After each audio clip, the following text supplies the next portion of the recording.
Hi hello అండి. నేను మీ లక్ష్మీ చౌదరిని. వెల్కమ్ టు మిస్టీ మధురిమలు తెలుగు ఆడియో స్టోరీస్. కొంచెం ఫేవరిష్గా ఉంది, గొంతు అటు ఇటుగా ఉంటే పట్టించుకోకండి. ఇక హృదయ రాత్రి పార్ట్ 21తో మీ ముందుకు వచ్చేసాను. కథలోకి వెళ్లే ముందు వీడియోకి లైక్స్ హైప్ ఇవ్వడం మర్చిపోకండి. మీరు ఇచ్చే లైక్స్ వల్ల కథ మరింతలోకి రీచ్ అవుతుంది. ఇక కథలోకి వెళ్దాం. పొద్దున్నే మెలకు వచ్చిన భువి వాళ్ళ అమ్మ వైపు చూస్తుంది. ఆవిడ మంచి నిద్రలో ఉండడంతో వెళ్ళి ఫ్రెష్ అయ్యి వస్తుంది. ఇంకా టైం 6 కూడా అవ్వకపోవడంతో ఫోన్ పట్టుకొని కూర్చుంటుంది. దేవుకి గుడ్ మార్నింగ్ అని మెసేజ్ పెట్టి పెళ్లి ఫోటోలుంటే ఫోన్లో అవి చూస్తూ కూర్చుంది. జయ గారు కదలడంతో ఫోన్ పక్కన పెట్టి, అమ్మా అప్పుడు ఎందుకు లేచావు, కాసేపు పడుకో అంటుంది. వాష్రూమ్కి వెళ్ళాలి అని లేస్తారు జయ గారు. సరే పద అని దగ్గరుండి పట్టుకొని తీసుకువెళ్తుంది. జయ గారు కొంచెం బ్రష్ చేసి ఫ్రెష్ అయ్యాక తీసుకొచ్చి బెడ్ మీద కూర్చోబెడుతుంది ఆవిడ్ని. కాళ్ళు అసలు మోపలేకపోతున్నా భువి అని చెబుతారు ఆవిడ. ఇన్నాళ్ళు బెడ్ పైన ఉన్నావు కదా అమ్మా, అందుకే 2 రోజులు నడిస్తే మళ్ళీ సెట్ అవుతాయి. అయినా డాక్టర్ని అడుగుదాంలే ఒకసారి అని అంటుంది. కొంచెం కాఫీ దొరికితే తెప్పించి భువి అని చెబుతారు. సరే నేను వెళ్ళి తీసుకొస్తాను, నువ్వు కూర్చో అని ఫోన్ పర్స్ పట్టుకొని అక్కడి నుంచి వెళ్తుంది. క్యాంటీన్కి వెళ్ళి కాఫీ తీసుకొని డబ్బులు ఇవ్వడానికి పర్స్ ఓపెన్ చేసేసరికి అందులో ఉన్న డబ్బులు చూసి భువి ఆశ్చర్యపోతుంది. కాఫీకి డబ్బులు ఇచ్చేసి కాఫీ పట్టుకొని వస్తుండగా ఫోన్ మోగుతుంది. జాను గారు చేస్తూ ఉండడంతో ఫాస్ట్గా వచ్చి వాళ్ళ అమ్మకి కాఫీ ఇచ్చి ఫోన్ లిఫ్ట్ చేసి, హలో అమ్మమ్మ అంటుంది. భువి నేను టిఫిన్ పంపిస్తాను, అమ్మకి వాళ్ళ నుంచి నార్మల్గా ఫుడ్ పెట్టొచ్చని చెప్పారంట, ఇద్దరికీ పంపిస్తాను అని చెబుతారు. అలాగే అమ్మమ్మ. అమ్మ లేచిందా? లేచింది, కాఫీ అడిగితే ఇప్పుడే తెచ్చి ఇచ్చాను. ఓకే మరి అమ్మని చూసుకో, నేను మళ్ళీ కాల్ చేస్తాను అని కట్ చేస్తారు. వెంటనే దేవుకి ఫోన్ చేస్తుంది భువి. ఇంకా లేవని దేవ్ ఫోన్ రింగ్ అవుతుంటే ఎవరో కూడా చూడకుండా ఫోన్ లిఫ్ట్ చేసి చెవి దగ్గర పెట్టుకుంటాడు. దేవ్ గారు ఎందుకండి పర్సులో అంత మనీ పెట్టారు అని అడుగుతుంది. ఫోన్ భువి నుంచి అవడంతో చిన్న నవ్వు పెదాలపై వచ్చి అంతలోనే సీరియస్గా, ఇది అడగడానికి ఎంత పొద్దున్నే నన్ను నిద్ర లేపాలా అని అడుగుతాడు. సారీ దేవ్ గారు, లేచారనుకున్నాను. రోజు ఈ టైంకి లేచి జిమ్కి వెళ్తారు కదా. రాత్రి లేటుగా పడుకున్నాను, అందుకే లేవలేదు. పైగా నీ గోల్ లేదుగా, అందుకే ప్రశాంతంగా పడుకున్నా అంటాడు. ఆ మాటకి అలకగా మొహం పెట్టి, నేనేం గోల్ చేయను అంటుంది. సర్లే ఇప్పుడు ఎందుకు చేసావు చెప్పు. అది డబ్బులు ఎందుకు అన్నీ పెట్టారు, అవసరమైతే వాడతావని. హాస్పిటల్ బిల్ అంతా మీరే కడుతున్నారు, ఇంకేం అవసరం ఉంటుంది. 10,000 కట్టపెట్టారు. ఇప్పుడు పెట్టడం వల్ల నష్టమేమొచ్చింది, దానికోసం ఎంత టాపిక్ అవసరమా. పొద్దున్నే ఫోన్ చేసి సోది మాట్లాడతావు, పెట్టాయి ఫోన్ అని కట్ చేస్తాడు దేవ్. పెట్టేశారు, కాసేపు మాట్లాడొచ్చు కదా అని గొనుక్కుంటూ ఉంటుంది. జయ గారు అది చూసి ఇద్దరి మధ్య అంతా బాగానే ఉంది అని అనుకుంటారు. ఫోన్ కట్ చేసిన దేవ్, పాగల్, అంత డబ్బులు ఎందుకు పెట్టారని అడిగే దానివి నువ్వే అని నవ్వుకుంటాడు. 8:30 అవుతుండగా సంజు దేవ్ ఇద్దరు టిఫిన్ పట్టుకొని హాస్పిటల్కి వస్తారు. తినేయండి వదినా, వేడివేడిగా ఉన్నాయి అని అంటుంది సంజు. జయ గారికి పెట్టి తర్వాత తను కూడా తింటుంది. వాళ్ళ టిఫిన్ తిన్నాక ఇద్దరికీ తెచ్చిన జ్యూస్ ఇస్తుంది సంజు. నాకెందుకు సంజు, నువ్వేమీ అంత బలంగా లేవు, తాగు వదినా. లేదు అమ్మో, ఇంత జ్యూస్ అసలు నేను తాగలేను సంజు, కొంచెం నువ్వు తాగు. నేను తాగే వచ్చాను, అన్నయ్య తాగలేదు, అన్నయ్య నువ్వు షేర్ చేసుకోండి అని అంటుంది సంజు. దేవ్ గారు కొంచెం తాగండి అని గ్లాస్ ఇస్తుంది. నువ్వు తాగు దాత్రి, నాకిప్పుడొద్దు. ప్లీజ్ దేవ్ గారు అని కళ్ళు చిన్నవి చేసి అడుగుతుంది. దేవ్ గ్లాస్ తీసుకొని కొద్దిగా తాగి భువి చేతిలో పెడతాడు. భువి ఆ జ్యూస్ ఇష్టంగా తాగేస్తుంది. దేవ్ అదంతా గమనిస్తూ, నేను ఎంగిల్ చేసి నువ్వు తాగావు అని అడుగుతాడు చిన్నగా. మొన్న అరకులో నిన్న ఇంట్లో మీ ఎంగిలి రుచి చూపించారుగా, ఇంకిప్పుడు కొత్త ఏముంది అని చిన్నగా చిరు సిగ్గుతో అంటుంది భువి. ఆ మాటకి దేవ్ చిన్నగా నవ్వుకుంటాడు. మీరు ఆఫీస్కి వెళ్ళాలి కదా. "ఉమ్, డాక్టర్ వచ్చాక మాట్లాడి వెళ్తాను." దేవ్ ఫోన్కి సోనీ ఫోన్ చేస్తుంది. ఫోన్ దేవ్ చేతిలో ఉండడంతో అది భువి చూస్తుంది.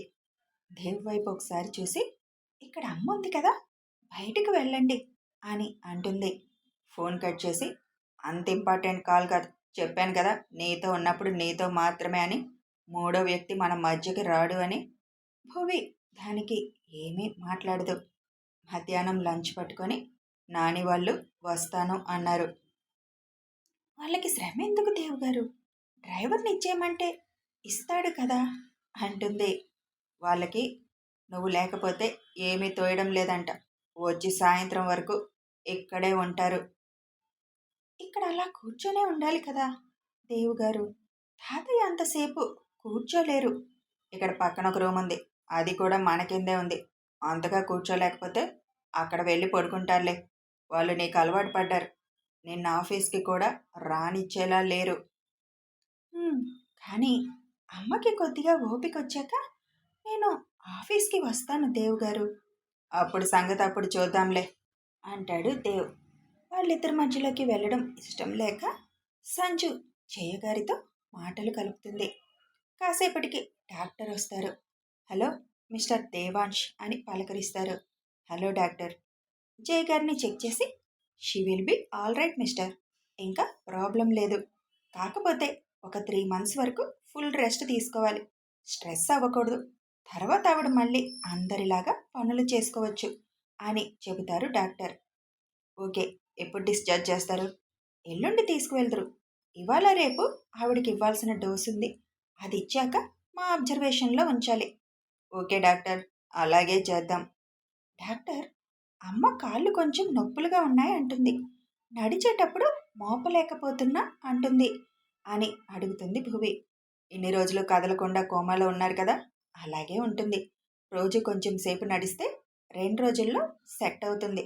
Okay, thank you doctor. Okay mister Devansh, medicine మేము ఇచ్చినవి కంటిన్యూ చేయండి చాలు అని చెప్పి అక్కడి నుంచి ఆయన వెళ్ళిపోతారు. అమ్మయ్యా, అమ్మా ఎల్లుండి వెళ్ళిపోవచ్చు మన ఇంటికి అని ఆనందంగా అంటుంది భువి. ఓకే మరి, నేను ఆఫీస్కి బయలుదేరుతాను. అలాగే దేవ్ గారు. దేవ్ బయటికి వెళ్తుంటే భువి తన వెనకే వెళుతుంది.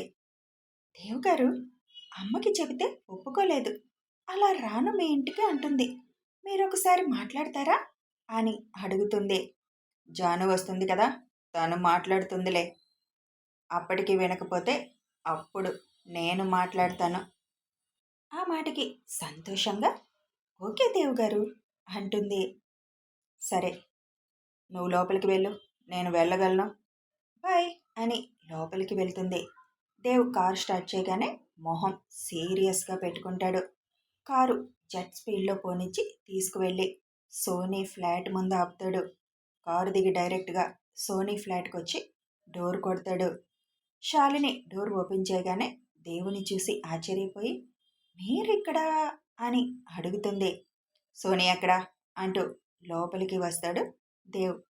గదిలో ఉంది అని చెబుతుంది. పిలువ్ అని వెళ్ళి సోనీని పిలుస్తుంది శాలిని. సోనీ దేవ్ వచ్చాడనగానే ముందు వెనక ఆలోచించకుండా పరుగున బయటికి వస్తుంది. హాయ్ దేవ్ అంటూ దేవుని హత్తుకోబోతుంటే దేవ్ 2 అడుగులు వెనక్కి వేస్తాడు. కోపం వచ్చినట్టుంది గురుడికి. ఇప్పుడు ఏదో ఒక కథ చెప్పాలి అనుకుంటూ, సారీ దేవ్, నీకు కోపం వచ్చినట్టుంది, కానీ ఏం చేయను, కొంచెం లోగా ఉంది, అందుకే నీతో మాట్లాడాలని చేశాను, అంతేకాని నిన్ను డిస్టర్బ్ చేయాలని కాదు అని చెబుతుంది. ఏం పాపం, నీ బాయ్ ఫ్రెండ్స్ ఇంకెవరు అందుబాటులో లేరా, నాకే ఫోన్ చేసావు అని సీరియస్గా అడుగుతాడు. బాయ్ ఫ్రెండ్ నాకెవరున్నారు దేవ్? సోనీ గొంతు పట్టుకొని, నా దగ్గర కటింగ్లు ఇవ్వాలని చూస్తే కత్తిరించి పడేస్తా, అది నీకు కూడా తెలుసు. నీ గురించి ఏం తెలియదు అనుకుంటున్నావా? నువ్వు ఎందుకు ఫోన్ చేస్తున్నావో తెలియదు అనుకుంటున్నావా? నేను ఒకసారి ఏదన్నా చెప్పినప్పుడు అది ఎవరైనా బ్రేక్ చేస్తే ఎలా ఉంటుందో నీకు తెలుసు. అయినా నా దగ్గరే నాటకాలు ఆడితే చూస్తూ ఊరుకుంటాననుకోకు అని గొంతు మీద పట్టు పెంచుతాడు. దేవ్, వదులు, ఊపిరాడడం లేదు అంటుంది. దేవ్ కాదు, దేవాంశ్. దేవాంశ్ సార్. ఈ రోజు నుంచి అదే పిలు. చనువు ఇచ్చాను కదా అని చంకెక్కాలని చూస్తే చంపి పడేస్తా అని విసురుగా తోసేస్తాడు. అంత దూరంలో వెళ్ళి పడుతుంది. గొంతు పట్టుకొని గట్టిగా ఊపిరి పీలుస్తుంది. కలలు కంటున్నావేమో, అవి ఇక్కడతో ఆపే. ఎప్పటికీ నీ కలలు నెరవేరు. నీకున్న బాయ్ ఫ్రెండ్ లిస్ట్లో ఎవరినైనా ట్రై చేసుకో, పడతాడు. ఇంకోసారి నువ్వు నా కళ్ళకు కనిపించాలని ప్రయత్నం చేయకు అని అక్కడి నుంచి వెళ్ళిపోతాడు దేవ్. శాలిని మంచినీళ్ళు తెచ్చిచ్చి, నేను చెప్తూనే ఉన్నాను వద్దు అని, విన్నావా అంటుంది. సోనీ ఏం మాట్లాడకుండా కాసేపు మౌనంగా కూర్చుంటుంది. నాకిప్పుడు ఇంకా పంతం పెరిగింది. ఎలా అయినా నేను దేవు భార్య అయి తీరుతాను అని అంటుంది సోనీ. నువ్వు వేసుకున్న ఈ డ్రెస్లో నీ బాడీ మొత్తం ఎక్స్పోజ్ అయ్యింది. నీ గొంతు పట్టుకొని అంతసేపు నీకు దగ్గరగా ఉండి కూడా కనీసం ఒక్కసారి కూడా ఎక్స్పోజ్ అవుతున్న నీ అందాల వైపు కన్ను తిప్పలేదు. నీ కళ్ళు చూసి మాట్లాడాడు తప్ప ఇంకో దగ్గరికి అతని చూపు వెళ్ళలేదు. దేవ్ ఒక్కసారి కాదు అనుకుంటే వాళ్ళ మొహం కూడా చూడడు. అంతా తెలిసి కూడా నువ్వింకా ఆశలు పెట్టుకోవడం కరెక్ట్ కాదు సోనీ అని అక్కడి నుంచి వెళ్ళిపోతుంది శాలిని. దేవ్, నాకే వార్నింగ్ ఇస్తావా? కొత్త పెళ్ళం మోజులు ఉన్నట్టున్నావు. తొందరలోనే తనని నీకు దూరం చేస్తే అప్పుడేం చేస్తావు? నీతో నటించే కన్నా నీ భార్య దగ్గరికి వెళ్ళి ఒక 2 కన్నీటి బొట్టులు వదిలి నీ చరిత్ర చెబితే అప్పుడు అసలు మజా ఉంటుంది అని నవ్వుకుంటుంది. ఆఫీస్కి వెళ్ళిన దేవ్కి కిషోర్ ఎదురవుతాడు. కిషోర్, ఒకసారి నా క్యాబిన్కి రా అని చెప్పి వెళ్ళిపోతాడు. ఏంటి సార్, కాక మీద ఉన్నాడు అని అనుకొని దేవ్ వెనకే వెళతాడు. క్యాబిన్లోకి వెళ్ళాక, ఏమైంది దేవ్, ఎందుకలా ఉన్నావు అని అడుగుతాడు. ఏం లేదు, కానీ కంపెనీ మేజర్ షేర్స్ దాత్రి పేరు మీదకి మారుస్తున్నట్టుగా పేపర్స్ రెడీ చేయి అని చెబుతాడు. ఎంత సడన్గా, ఎందుకురా? సడన్గా ఏం కాదు, పెళ్ళవగానే మార్చాలి అని అనుకున్నాను. ఇప్పుడు టైం కుదిరింది. ఆ పేపర్స్ రెడీ చేసి రిజిస్టర్ చేయించు. అలాగే, కానీ ఎందుకంత కోపంగా ఉన్నావు? చెల్లి వల్ల ఏమన్నా డిస్టర్బ్ అయ్యావా అడుగుతాడు కిషోర్. ధాత్రి వల్ల ఎప్పుడు కోపం రాదు. ఒకవేళ కోపం ఉన్నా తన మాటలతో ఎగిరిపోతుంది. మరి ఏమైందిరా? ఆ సోనీ వల్లలే. ఏం చేసింది అని విసుగ్గా అడుగుతాడు. దేవు చెప్పగానే, దానికి ఇంకో పని ఏముంది, మంచి పని చేసావు. కానీ అది అలా అని సైలెంట్గా ఉండే రకం కాదు కదా. అందుకే కిషోర్, సంవత్సరం క్రితం జరిగింది మళ్ళీ రిపీట్ కాకూడదని ప్రాపర్టీ తన పేరు మీదకి మారుస్తుంది. సరే, నేను పేపర్స్ రెడీ చేయిస్తాను. కానీ దాత్రి పేరు మీద ఉన్నట్టు మన ఇద్దరి మధ్య మాత్రమే ఉండాలి. ఎవరికీ తెలియకూడదు. అది తనకి ప్రమాదం అంటాడు దేవ్. అలాగే, ఇంక వెళ్ళి ఆ పని చూడు అని దేవ్ వర్క్లో పడతాడు. కిషోర్ దేవ్ చెప్పినట్టు పేపర్స్ రెడీ చేసే పనిలో ఉంటాడు. వదినా, మనం నాని వచ్చాక వాళ్ళు ఉంటారు కదా, షాపింగ్కి వెళ్ళొద్దామా? పక్కనే కదా అడుగుతుంది సంజు. ఇప్పుడా? వద్దులే సంజు, అమ్మని అమ్మమ్మకి వదిలి వెళ్ళడం ఏం బాగుంటుంది. భువి, నేను ఇప్పుడు బాగానే ఉన్నాను కదా, మీరు వెళ్ళిరండి. అలా ఎంతసేపని హాస్పిటల్లో ఉంటారు అని అంటారు జయ.